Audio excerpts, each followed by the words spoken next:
ಸ್ನೇಹಿತರೆ, ಇವತ್ತು ನಾವು ಊರು ಬಿಟ್ಟು ಕಾಡಲ್ಲಿ ಹೋಗ್ತಾ ಇದ್ದೀವಿ. ಏನಕ್ಕಂದರೆ ನೇರ್ಲೆಹಣ್ಣು ನೋಡಿಕೊಂಡು ಹೋಗ್ತಾ ಇದ್ದೀವಿ. ನನಗೆ ಗೊತ್ತಿರಲಿಲ್ಲ ಇದೊಂದು ಜಾಗದಲ್ಲಿ ನೇರ್ಲೆಹಣ್ಣು ಮರ ಇದೆ ಅಂತ. ಇವ್ರು ಯಾವಾಗಲೂ ಬಂದು ತಿಂತಿದ್ರಂತೆ.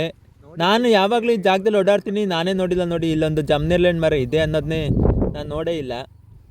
ಅಲ್ಲಿ ಕಾಣಿಸ್ತಾ ಇದ್ದಿಲ್ಲ ಸ್ನೇಹಿತರೆ, ಅದೇ ಜಮ್ನೇರ್ಲೆಹಣ್ಣು ಮರ. ನಮ್ಮ ಹುಡುಗ ಪಾಪ ತುಂಬ ಆಸೆಯಿಂದ ಬಂದವನೇ ಜಮ್ನೇರ್ಲೆಹಣ್ಣು ತಿನ್ನಬೇಕು ಅಂತ ಕರ್ಕೊಂಡು ಹೋಗ್ತಾ ಇದ್ದಾನೆ. ಬನ್ನಿ ನೋಡುವ, ಇದ್ದಾವೋ ಇಲ್ವೋ ಒಂದು ಗೊತ್ತಿಲ್ಲ, ಎಲ್ಲ ಕಿತ್ಕೊಂಡ್ಬಿಟ್ಟಿದ್ದಾರೆ ಏನೋ ಅನ್ಸುತ್ತೆ. ಒಂದು ಕೂಡ ಕಾಣಿಸ್ತಾ ಇಲ್ಲ ದೂರದಿಂದ. ಹತ್ರಕ್ಕೆ ಹೋಗಿ ನೋಡುವ ಬನ್ನಿ.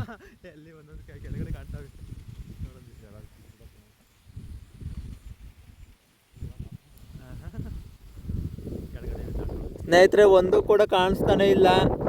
ಎಲ್ಲೋ ಅಲ್ಲೊಂದು ಇಲ್ಲೊಂದು ಕಾಣಿಸ್ತಾ ಇದ್ದಾವೆ. ಅದು ಕಾಯಿ ಅಂತೂ ತಿನ್ನೋಕ್ಕಾಗಲ್ಲ, ಹಣ್ಣಂತೂ ಇಲ್ಲ. ಎಲ್ಲ ತಿಂದು ಕೆಳಗಡೆ ಎಲ್ಲ ಬೀಜ ಬಿಸಾಕಿದ್ದಾರೆ.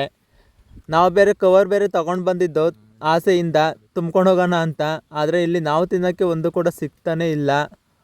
ಇಡೀ ಮರ ಎಲ್ಲ ಹುಡುಕಿದ್ರೂ ಸಹ ಒಂದು ಕೂಡ ಕಾಣ್ತಾನೆ ಇಲ್ಲ.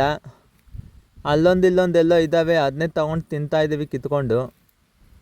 ಹಂಗೂ ಹಿಂಗೂ ಒಂದೆರಡು ಸಿಕ್ತು, ಅವನ್ನೇ ತಿನ್ಕೊಂಡು ಮನೆ ಕಡೆ ಹೋಗ್ತಾ ಇದ್ದೀವಿ ಸ್ನೇಹಿತರೆ.